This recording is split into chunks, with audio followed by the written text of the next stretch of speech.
Hello everyone, Alex the RC Freak here coming at you with another video. Now this is how to install the center differential, the rear differential, after you put 100,000 weight differential fluid in there.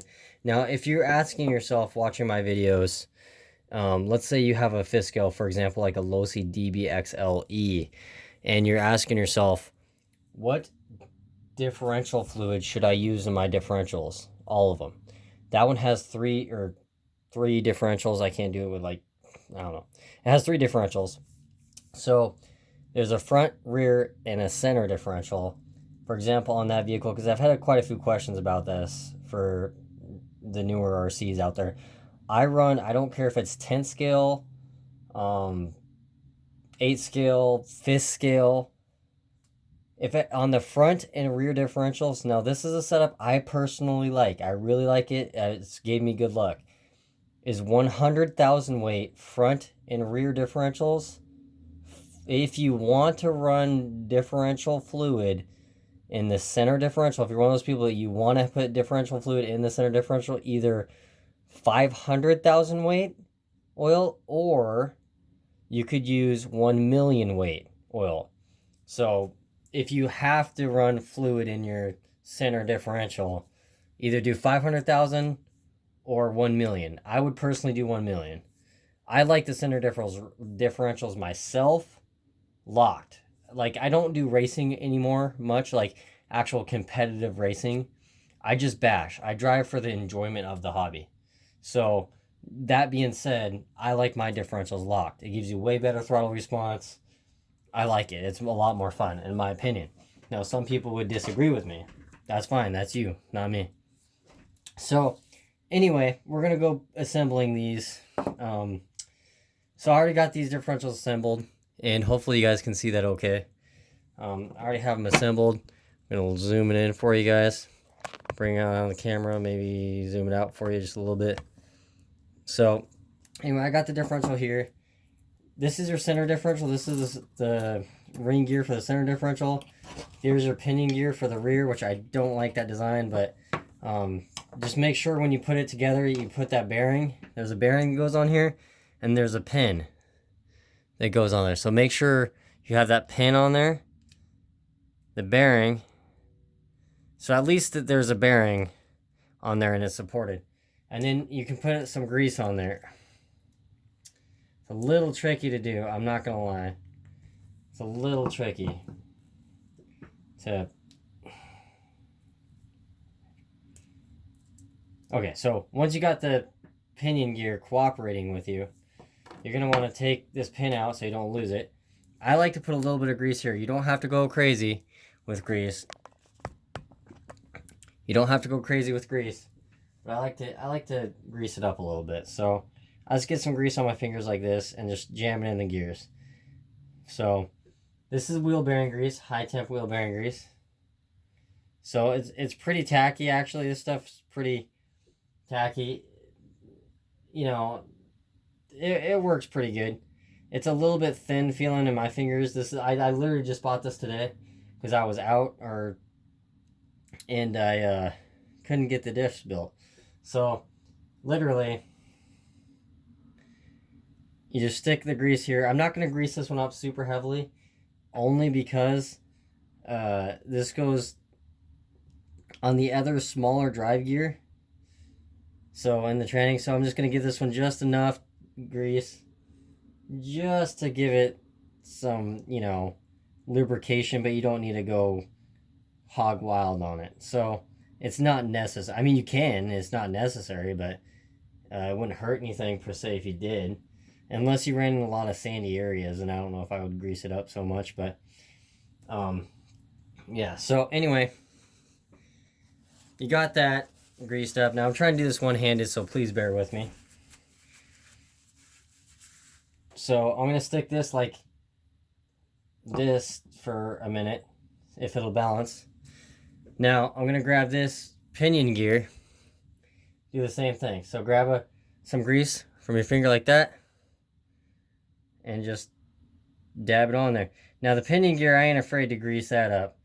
As you know me, I ain't scared to use grease. Like, grease doesn't bother me at all. Like, I'd rather have more grease on there than not enough, to be honest with you, especially with pinion gears and differentials. And this first time I'm trying this brand of grease out. Usually I use a different brand, but it seems okay. I mean, it seems okay. Now I'm just doing a balancing act here. Sorry if my head was in the way there. Oh, and that was a fail. Like I say, so I'm going to stick the bearing on here since this thing is just being a pain in the ass to try to get it. Okay. Alright, just stay the hell on there. After you talk to it nicely.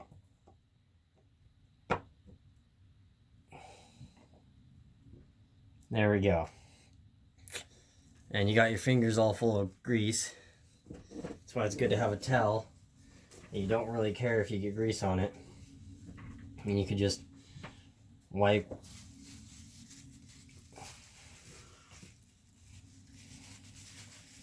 Now wipe this grease out. Now it's really easy to do that. So anyway, let me see. Hopefully you guys can see that.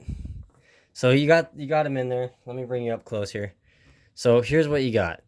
You got your pinion gear, you got your bearing, you got your pin in there, your center differential with grease on it.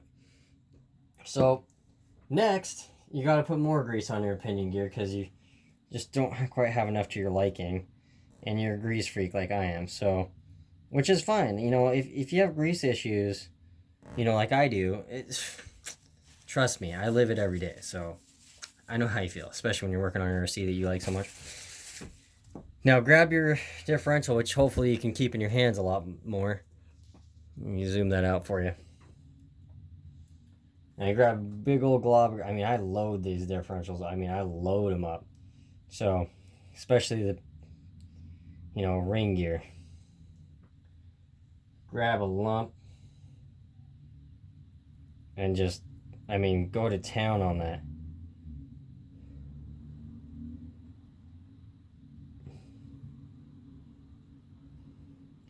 Try to get the air bubbles out if you can.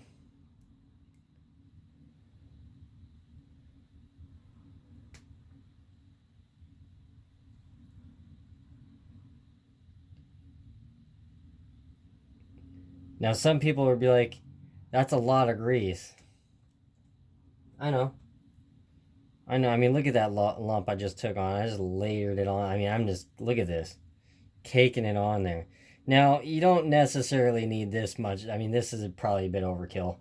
But it'll get slung around there inside the differential cover and really lube it up. So, nicely. Like how I like. That's what she said. There we go. So, once you got that all done up, like that, you're basically, rear end is assembled. Now, this is how I like to do it. You know what I'm saying? I load. I mean, I know what you guys are thinking. That's a shitload of grease you're putting on this. Like I said, and I meant it when I said it. I ain't scared of grease. Grease has never scared me. That's for sure. So, anyway, that's how I load up my differentials, and if you see that, so, just to grab that, just to show you, look at that grease. I load my differentials up. I mean, I load them up. It will not affect anything. I know there's probably going to be some people that are going to bitch. That's way too much. That's a waste of grease. It'll constantly keep recirculating in there. So, yeah, that's all done. Then you could take your upper bulkhead, set it down evenly on there like so, just like that, just like that. Bam. So you get it all sandwiched in there. It's like a sandwich, and you just put your screws through there. So it's really actually very easy to do. Make sure to grab your rear brace, all your 15 screws that you seem to have. Now there's 1, 2, 3, 4, 5, 6, 7, 8 screws that go on there. And then there's 2 more for this bracket that goes on there, just like that. So I'm going to put those screws in, and then it's bolted up. Okay, so after you got your 8 screws in there, just go back over them, make sure they're tight.